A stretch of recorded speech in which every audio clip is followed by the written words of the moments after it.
Welcome to TM Talks. This is a series for meditators on personal development and the growth of higher states of consciousness. My name is Mario Orsatti. It's my pleasure to be your host. Today we're going to be continuing our series of previously recorded interviews with the founder of the TM program, Maharishi Mahesh Yogi. We will be seeing excerpts from an interview that took place in Europe in 1971. The interviewer was Swiss, and the main topic of the interview was the relationship of the Transcendental Meditation program to religion and to Christianity. Joining me for discussion and commentary is Bob Roth. Bob is the author of the 2018 New York Times best-selling book, Strength in Stillness. And Bob is the CEO of the David Lynch Foundation for Consciousness-Based Education and World Peace. Welcome, Bob Roth. Nice to be here with you, Mario. And I'm going to ask the question that all of the people who've been asking, who've been watching your show week after week after week after week and enjoying it. What's with the new background? Well, you know, sometimes you travel, Bob, and you're in a new place. As long as they can see and hear, that's the main thing. That's the main thing. Before we get started, I want to remind everyone that if you would like to ask questions during the webinar, just email the questions to questions@tm.org, and we'll do our best to answer them. Bob, you've been a teacher of Transcendental Meditation for almost 50 years. You'll be 50 years next year, I think. You've been meditating for longer than that. How many times have you been asked the question, hey, what's the relationship with TM and religion? Is TM a religion or is it something else? Did that come up times? I think less often now, Mario, than maybe we heard 20, 30, or 40 years ago, because I think the research is now really establishing, on the one hand, that Transcendental Meditation is a medical intervention that can be used by anyone to improve their own health, and that it is not a religion and it's not a philosophy. There's no change in lifestyle. It's just a technique that anyone can practice. There's 10 million people practice TM, and clergy as well from all religions and from no religions. At the same time, I think there's a growing awareness of people that if one wants to follow one's religion in a natural way, that it behooves one to be healthy and happy and to have, what they say, cleanliness is next to godliness, that, you know, you really take care of your own interior of life and wake up the full potential of your brain so you can really appreciate, in the language of religion, God's creation. Well, we're going to be looking at an interview that took place in the 1970s when there was more concern. But I think this interview is brings out some very beautiful points about how TM can help a person achieve the goals of their religious life. So let's watch the first segment of this interview. Great, thank you.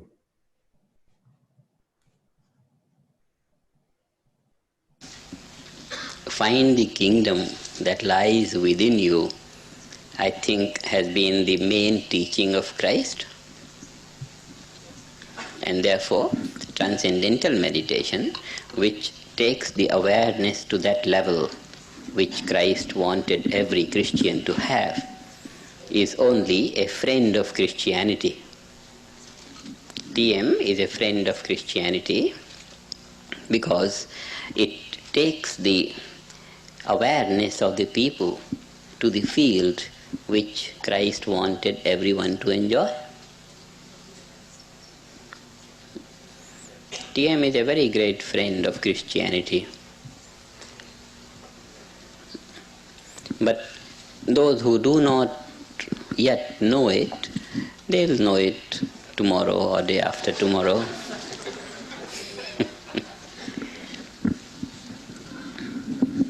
Knowledge of TM and its practice is a universal principle and universal practice. No matter to what religion one belongs. every man has to be a fully developed man. Fully developed man. And if a man is not fully developed, if his individuality has not come on the level of infinity, the universality, then that man cannot be a successful man or a good religious man. He will not be a fulfilled man. And therefore, our movement desires the people of all religions to meditate and become graceful members of their religion. Undeveloped man will always be a drag to any society, to any religion. A fully developed man of pure consciousness will live religious life spontaneously, without effort. So, I think Christianity also, as any other religion does, want all the people to enjoy the grace of God, enjoy the kingdom of heaven within. And with transcendental meditation, pure consciousness grows very quickly. Pure consciousness, consciencia pura. It grows very automatically. And only in pure consciousness can a man live real, good, successful, religious life. If pure consciousness is not developed, one cannot contrive religion in one's life. Religion cannot be forced in one's life. It can only be lived automatically, spontaneously. And therefore, that is the reason why all good Christians start to meditate. The moment they hear transcendental meditation will bring and develop very quickly pure consciousness, they all take it. See, all these countries, Spain and all the South American countries, they are all deeply Catholic countries. The population is basically Catholic. And there are many, many centers, and teachers of transcendental meditation are increasing in all those countries. Many people, when they start to meditate, immediately they begin to feel, they develop insight into their own religion. They become more deeply religious. And therefore, TM is a friend to all religions.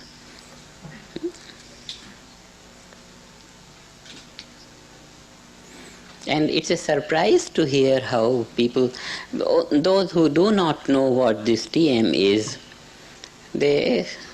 in ignorance people may say anything, but those who begin to know it, begin to enjoy it.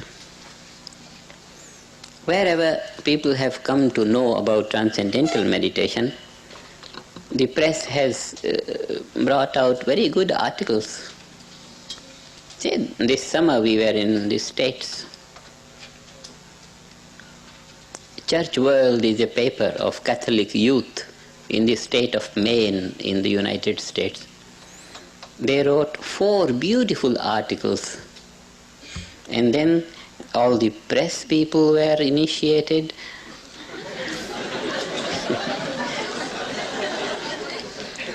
And the chief editor of that paper was leading a youth group of Catholics. He advocated in his paper that all the youth should immediately start to meditate in order to release stress and strain in their life. And then he said, this practice will make real, good, devout Christians. And the society will be proud of those fully developed Christians. This should relieve the fear of all the people who are religious and who are on the way to God realization.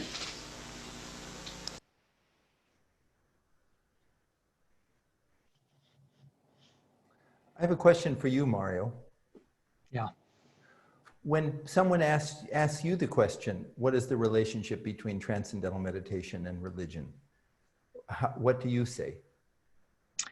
Well, I've always simply said my own experiences, TM, is a wonderful support to spontaneously being able to live up to the ideals of religion. I think being a nice person, if it boils down to something simple like that, being patient and loving and giving, I think that every major religion advocates it, and it's very difficult when you're very stressed and tired. Beyond that, I think a couple of the things Maharishi said struck me. You're able to appreciate, I know I was much more interested in Catholicism after I began TM. In fact, Bob, I was at Marquette University, a Jesuit university, and a Jesuit told me about TM. I was taking a philosophy class, and I was probably arguing too much and not studying enough. And he said, you might want to check out meditation. And I said, I don't think that's for me, Father. And he said, try transcendental meditation. You'll be surprised how natural and easy it is, and how important it is to understanding philosophy. So, my conservative parents, when I learned TM right around when this interview was done, my mother almost started crying when I told her I was meditating. She said, "We sent you to all these Catholic schools, and you became a Buddhist. What's wrong?"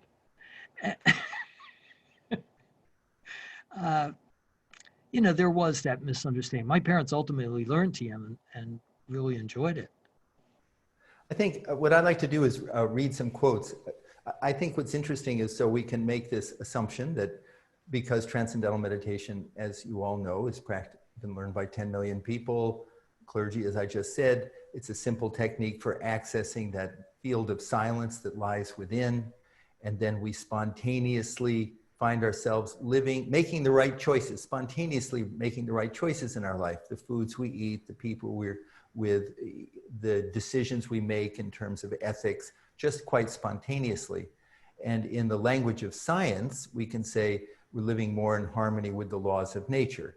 In the language of religion, we could say we're living in harmony with the will of God. From Maharishi's perspective, it's just vocabulary. It's just language. It's the same thing. But his insights into religion and the role of religion, I'd like to read a few quotes from The Science of Being and Art of Living, if that's okay, and then ask you to comment on that. So first of all, Maharishi said, the purpose of religion should not only be to indicate what is right and what is wrong, but its purpose should be to elevate man to a state of life so that he will only go for that which is right and by nature will not go for that which is wrong. The true spirit of religion is lacking when it counts only what is right and wrong and creates fear of punishment and hell and the fear of God in the mind of man. The purpose of religion should be to take away all fear from man. It should not seek to achieve its purpose through instilling fear of the Almighty in the mind. That religion, from Maharishi's standpoint, and throughout time actually, religion is a code of ethics. Actually, the word religion comes from the Latin word religio, which means to bind back. And so in the practice of transcendental meditation, in that practice of transcending, we come back to our own source, and that our own source, our own innermost nature, aligns itself with the innermost nature of nature itself. And then we're living in harmony with nature. We're living in harmony with the laws of nature. Or for a religious person, they can say spontaneously living in harmony with the will of God. Another thing that Maharishi wrote about was that, his comment was, and I'll pause here and tell an interesting story. One of the most meaningful experiences of my life happened in about 1975 or 1976. I was a cameraman. I was an intern at Maharishi European Research University in Switzerland. And Maharishi had been holding a series of symposiums symposia on science, consciousness, and aging, on science and religion, and consciousness and religion. And there was one particular, I might have mentioned the last time I was with you on the show, event that I remember where Maharishi was in the middle and he was hosting or moderating a conversation where we had these Nobel laureates in physics, Brian Josephson, Nobel laureate in chemistry, Ilya Prigogine, and 3 or 4 great spiritual leaders, a top rabbi, a top mullah, and a top priest, and a Buddhist monk. And they were talking about the essential truths of life. They were talking about the same underlying truth that at the basis of all this noise and excitation, the waves, underlying it all was that unified field, that level of DNA, that level of the kingdom of heaven that lies within us, that field of silence that Proverbs 41:10 says, be still and know that I am God, that deepest level. And that religion needs to provide everyone with the tools to access that. Otherwise, it's just words, which Maharishi pointed out and many people have pointed out. So here, I want to read this other point from The Science of Being, where he said, at its core, transcending was at the basis of every religion. It had to be. So he said, here in a simple practice is the fulfillment of every religion. It belongs to the spirit of every religion. It existed in the early days of every faith and has since been lost. The principle is still contained in the scriptures. It has only been lost in practice. Unfortunately, religious teachers seem to have put the cart before the horse. They advise an individual to behave righteously, teaching that through right action, he will gain purity and be able to realize God. Maharishi said the right approach would be to offer a direct way of gaining God consciousness, and then established in higher consciousness, an individual would naturally behave righteously. And then he says, everyone behaves from their own level of consciousness. If I'm stressed, I'm not going to love thy neighbor as myself. If I'm fearful, if my amygdala, the emotion center, is hyper aroused and I'm overreacting to everything and misreading everything, if I grew up with what they call adverse childhood experiences, these traumas at an early age, then I have the neural pathways of narrow thinking, rigid thinking, fearful thinking, reactionary thinking. And so a religious person naturally now, more and more now, recognizes, oh, I have to eat properly, I have to eat healthy, I have to exercise. That brings me more closer to, as you said, fulfilling the principles of my religion. And I need to access that field of silence. And I can read later, but every leader of every religion talks about a field of silence, and be still in that silence and know that I'm God. Doesn't say chant, doesn't say pray, doesn't say, those are all fine, but it says be still and know that I am God. So that was the point that Maharishi made in this, is that at its core, it's there. The language still remains, but the practical application has been lost. And the practical application transforms all of life, from physiology, from my physical health, my emotional health, my mental health, my brain health, my behavior, so that I am spontaneously living in harmony with natural law. And in the language of science, it means that my amygdala is calmed and my prefrontal cortex is firing on all cylinders, and I've actually woken up the imagination network, or the genius lounge we can talk about later, in my brain. I'm really fully displaying nature's bounty in the body or God's gift to all of us. Sorry for going on so long there. No, Bob, I think one of the most frustrating things that so many people listening to this, including myself, have had in life is you have ideals, and then religious ideals, precepts, they're do's and don'ts. And when you find yourself living short of those, it's painful and frustrating. And ultimately, I think it can drive people away from their religion. As you start to enjoy spontaneous thinking, in in all the wonderful virtues of charity and giving and compassion and patience. Hey, being part of a religion, I think, is joyful. So I think this is TM's, role in religion. And I think that a lot of people who practice TM, I think most of the people listening to this, if it's not a formal religion they're practicing, it's the philosophy of a good life for oneself and for others. Can I read one more thing? Yeah. So again, Maharishi in The Science of Being talked about this transcendent state that lies within everyone. And it shows up, he said, the transcendental state of being lies beyond all seeing, all hearing, touching, smelling, and tasting, beyond all thinking and beyond all feeling. This state of unmanifested, absolute, pure consciousness of being is the ultimate of life.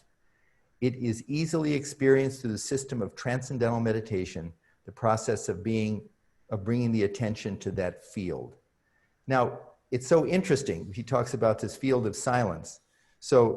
And knowing yourself. So the Talmud says, the greatest wisdom is to know thyself.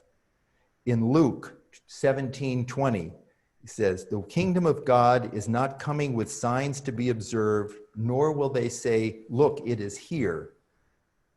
There it is. For behold, the kingdom of heaven is within you.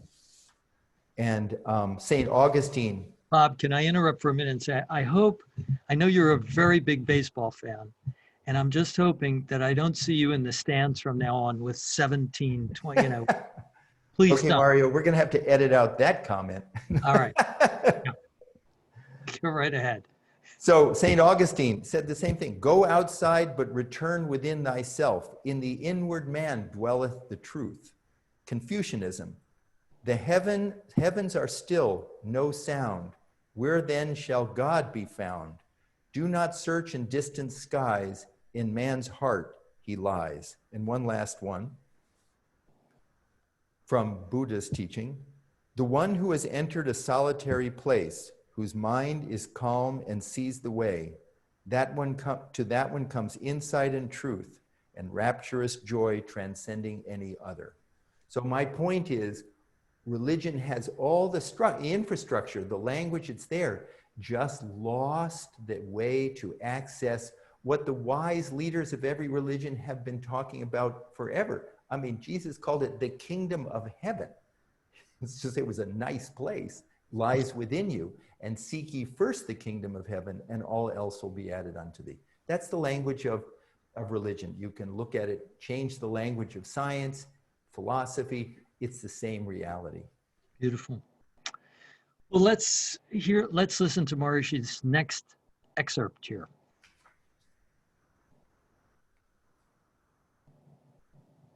The message of any religion is an immortal message to guide all mankind. It's the same message. Every religion teaches basically the same thing, purification of life and communication with the higher state of evolution. And therefore, any great master of any religion never dies. He is ever alive, inspires the life of all the people everywhere. So it's the eternal message. Kingdom of heaven within you is a truth which will always have the same meaning. The meaning will not change. Within you is the kingdom of heaven, and therefore something that is within you can easily be gained by you. This is the truth of transcendental meditation, which is just an automatic procedure to get to the kingdom of heaven within. So, the same eternal message broadcast from time to time by different teachers in different lands becomes a cognizable reality, an experiential reality through transcendental meditation. And therefore, seen from the religious light, Transcendental meditation is a practical way for every religion to achieve the goal of any religion and every religion.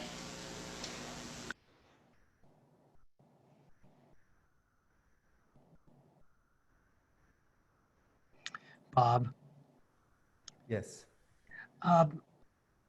there's a few questions that have come in, and I want to remind everyone we're listening to excerpts from a interview with Maharishi by a Swiss journalist in 1971, and we're talking with Bob Roth about TM and religion.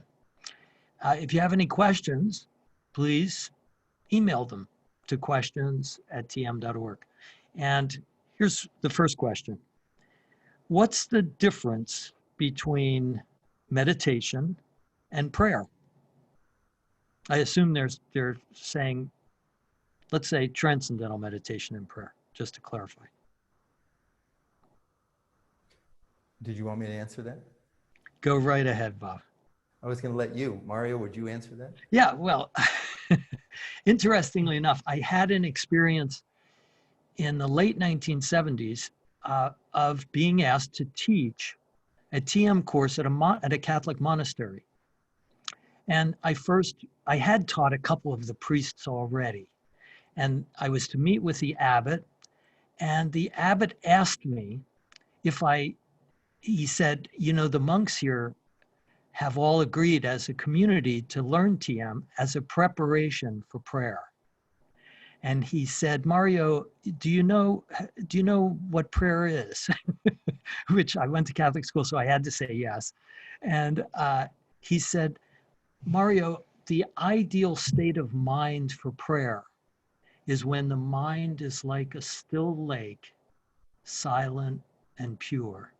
And then he smiled this beatific smile and said, then prayer is most fulfilling. And he looked at me and he said, you know, Mario, prayer is not just saying words. And I said, yes, Father, I know. He said, so if your mind can be like it is in a deep state of meditation, then prayer can be very fulfilling.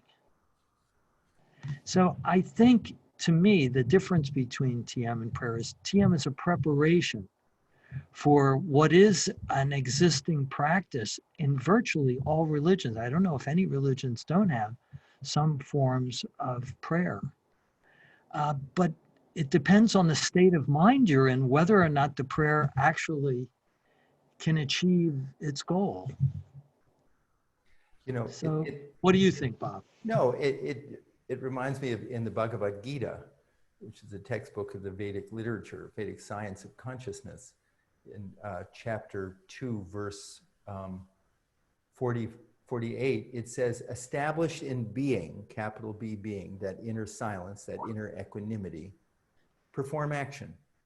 And a religious person will pray. And a mathematician who's maybe not religious person will then be able to appreciate the inner mechanics of creation. And a student, learning readiness, their mind will be open to learning. So it's such a universal experience of just a preparation for learning, a preparation for life, a preparation for giving. And that experience, the other thing I wanted to say, that experience of transcending, of being, actually is the foundation for developing what scientists call higher states of consciousness. Really actualizing our full God-given potential, our full potential of the brain, whatever language we want to use. And in the ancient texts, we understand that there are 7 states of consciousness within the human being. And in each state, our appreciation for the universe, for creation grows. So first state of consciousness is sleep, where we're completely unconscious. And we have, you know, a delta brainwave signature, which is very slow. And then there's dream state, where I'm rested, but I'm in an illusory world. And then there's waking state, where I am not rested, I'm active, and I'm engaged in the world outside. And then there's what they call the fourth state, transcendental consciousness, that we have access during TM, when the mind just effortlessly settles down and experiences that field of unboundedness that lies within everyone. And that has its own neurophysiology. And now I know who I know who I am because I am experiencing who I am. It's not that I am, I've gotten a PhD in understanding all the different theories of the self. I am settled down, as Maharishi said, beyond thinking, beyond feeling, beyond just my own quiet self. And that experience then grows into, over time, inevitably, not because of, just by meditating and acting and meditating and living our life, to what they call, scientists call, a fifth state of consciousness, which is cosmic consciousness. Now, cosmic consciousness isn't like woo-woo, it means all-inclusive of transcendental consciousness, waking, dreaming, and sleeping. Now I'm living my full inner potential. But there's two states of consciousness beyond that, higher states. And that's where I'm appreciating, on the foundation of who I am, knowing who I am. Now the next state is called refined cosmic consciousness. Religious people call it God consciousness. Whatever term we want to use, it's just a state where I know who I am because I'm experiencing that.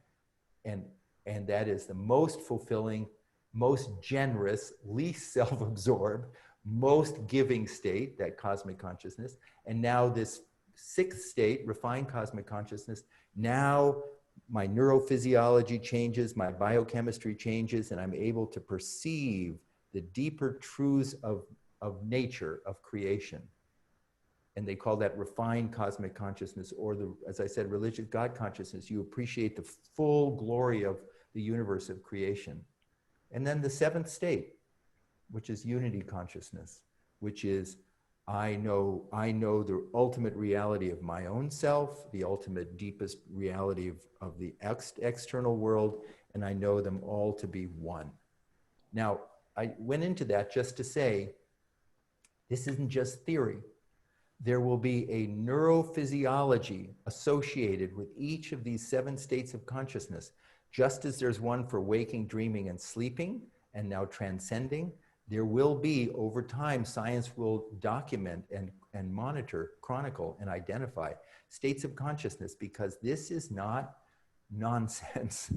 This is the unbelievable, huge human potential that is as yet untapped. And through science, through religion, through all these different approaches, we have an opportunity to fully realize who we are. And that will change society in the direction we really want it to change. I think Norman Rosenthal's book is one of the first that's looked at some of the scientific aspects of it. Certainly prior to that, Keith Wallace's book on the neurophysiology of enlightenment. I have Dr. Rosenthal's book, Supermind. This is a wonderful, more recent book. And there are more books coming out. In fact, in an upcoming TM Talks, we're going to talk to two authors who have looked at the higher states of brain development that we see now commonly measured in Olympians and highly successful artists and musicians and CEOs and so on. So we'll look more into that in our upcoming TM Talks. Let's have another excerpt from this interview with Maharishi Mahesh Yogi.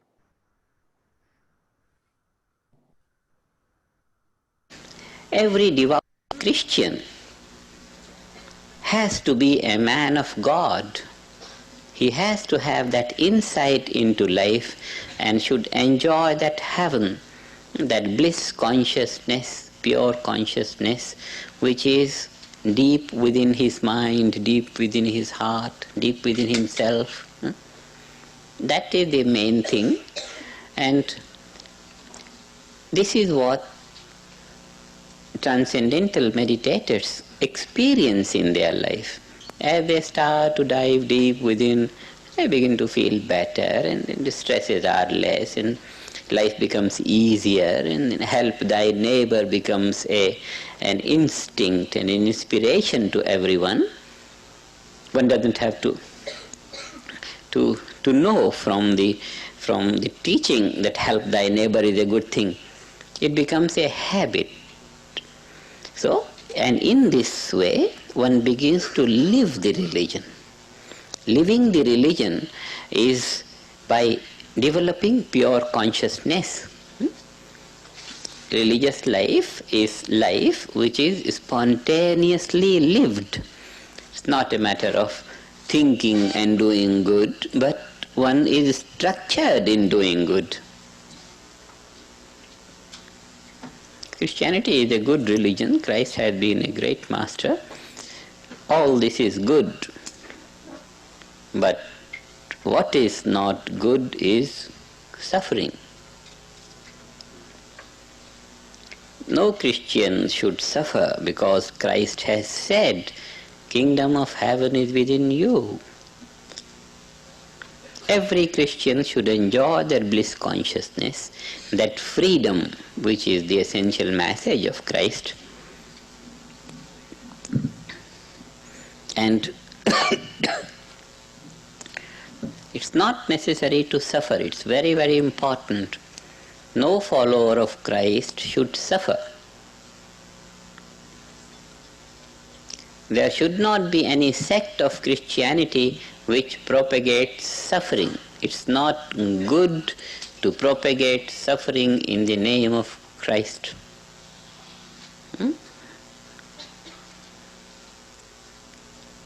Transcendental meditation eliminates the root cause of suffering. It eliminates the root cause of suffering, which is ignorance. Ignorance of one's own absolute nature, ignorance of one's own unbounded abilities. This ignorance should be rooted out, and this is rooted out when one takes one's awareness to that transcendental level through this practice of transcendental meditation.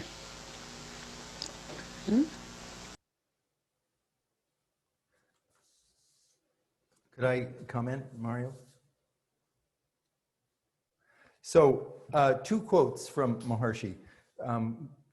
He said, religion should forward a way of life where the life is naturally established in tune with the cosmic purpose of evolution, and every thought, word, and action of the individual may be guided by a higher purpose in a natural way. It is not that an individual is required to strain in order to do right and to aspire for higher values of life, but by nature, all of his thoughts, words, and actions should be placed not only in the highest level of the purpose of life, but on the level of the goal of the purpose of life. Religion should be strong enough to bring to the individual that state of fulfillment in a natural manner without strenuous practices or long years of training. It's such an opposite to what the way so much of religion has been taught. Again, the cart before the horse, and in many regards of behave well. Here are the do's and don'ts. Behave properly, and that will bring you closer to your God, rather than dive within, experience that field of silence that every religion talks about, and then free yourself of the stress and the cortisol levels, and calm the amygdala, and wake up the prefrontal cortex, and elevate serotonin, which is the happiness neurotransmitter. Be yourself. Be your real, true self. And then read the pages of your scriptures. And then, Maharishi said, those words won't be, oh, the do's and don'ts. Those will be, yep, that's happening, like a checklist.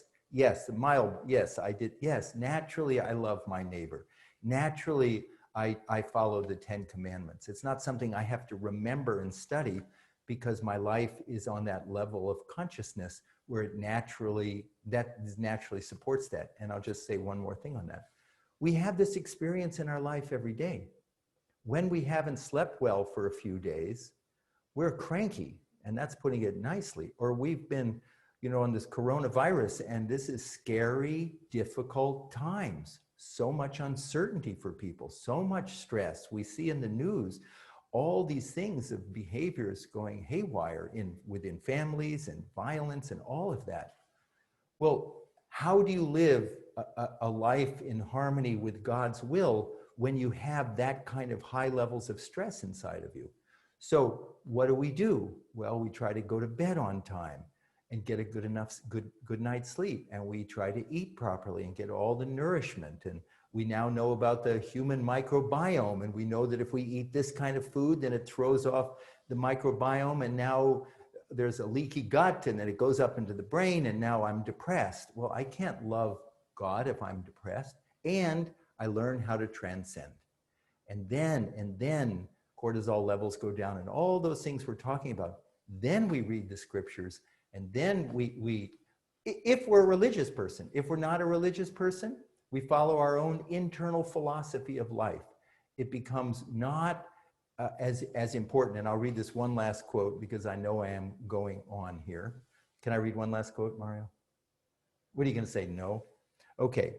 As long as the spirit of religion dominates the life of the people, it does not matter what name they give to their religion or what rituals they follow in their churches, temples, mosques, synagogues, or pagodas.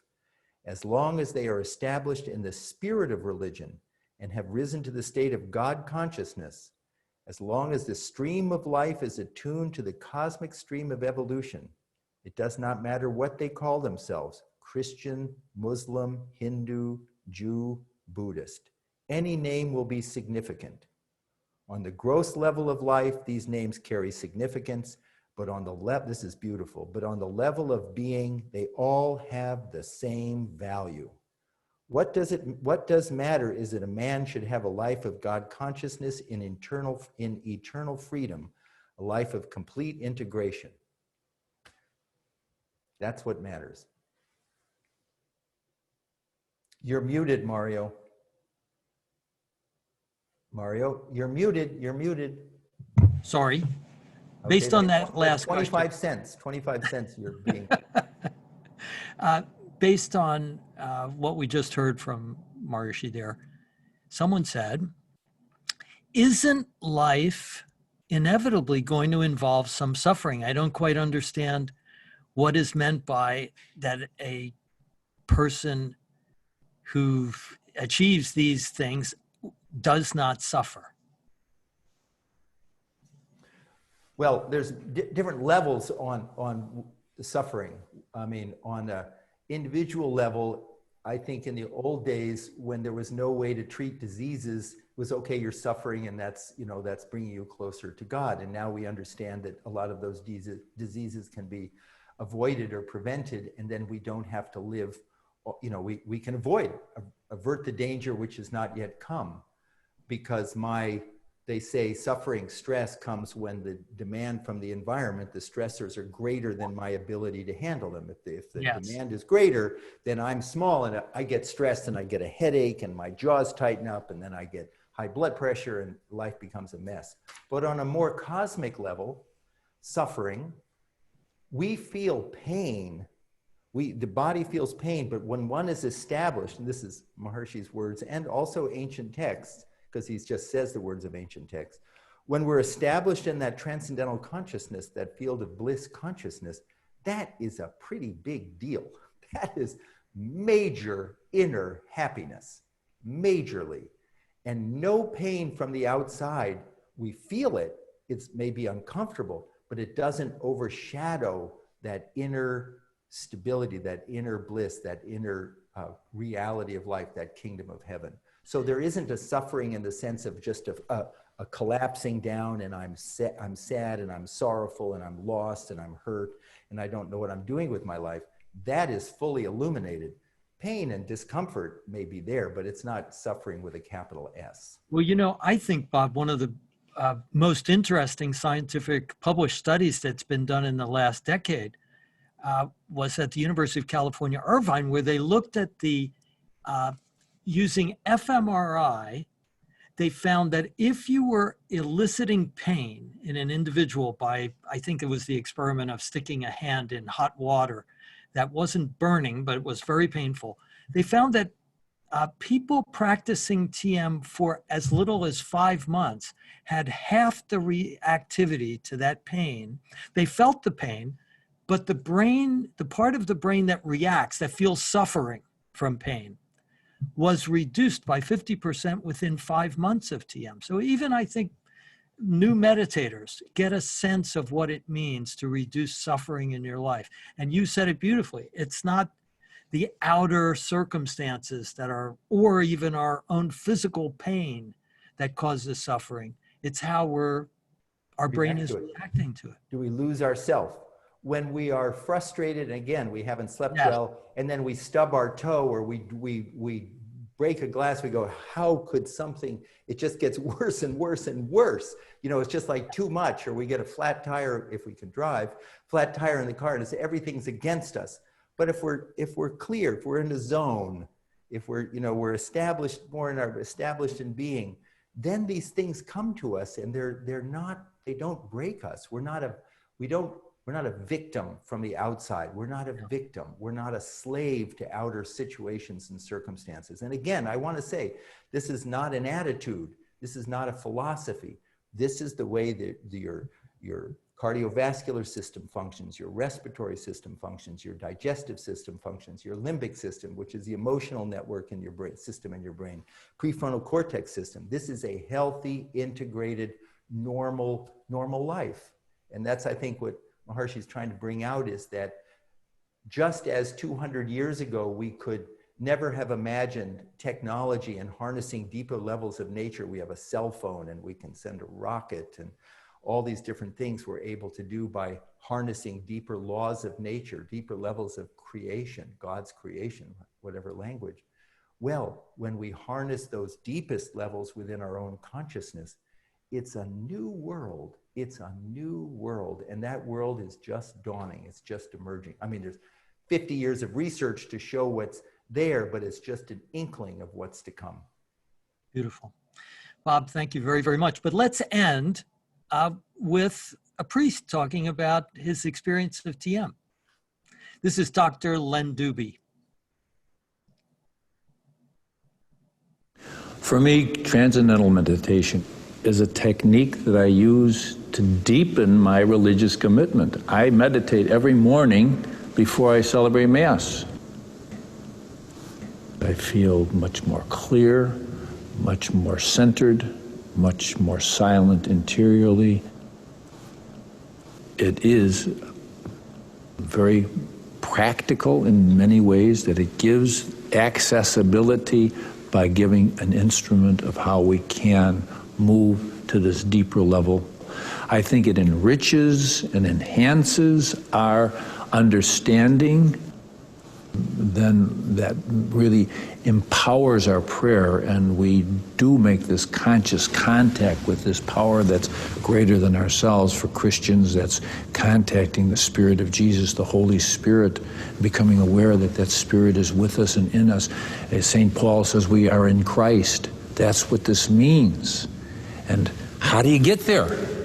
How do you get there? You just can't be reciting words and words and words and words.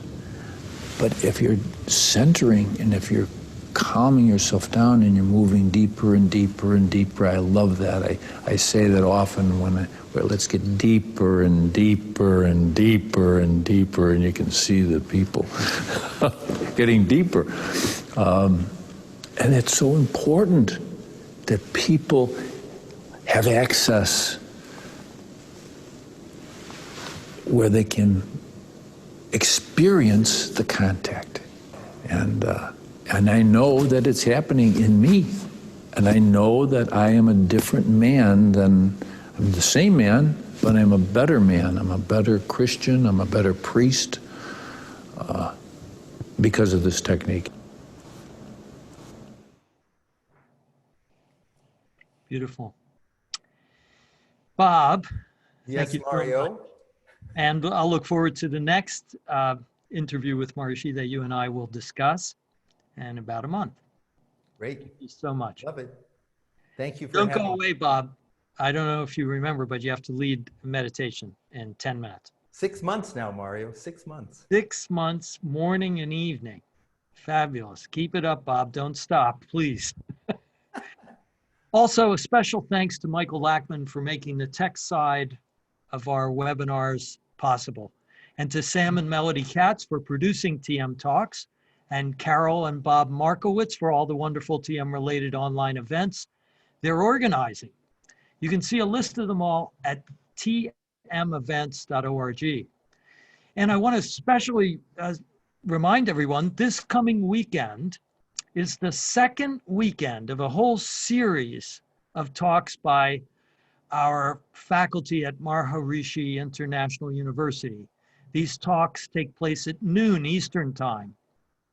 On Saturday, September 12th at noon, Dr. John Hagelin will be giving a talk at the MIU Founders Day celebration.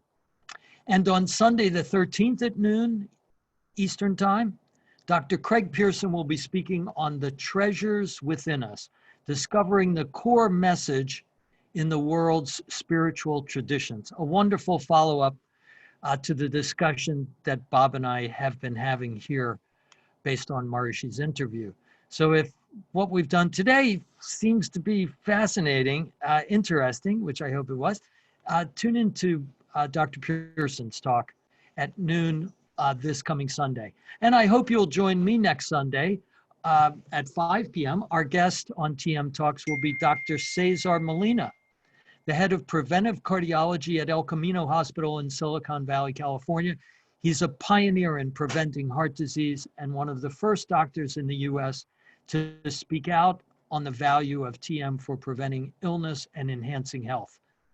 I hope you'll join us then. Have a wonderful rest of your Labor Day holiday, and stay tuned for group meditation with Bob Roth. It comes up at the top of the hour. You have a few minutes break, but stay on for a wonderful group meditation with thousands of TM practitioners. Have a wonderful rest of the holiday. All the best.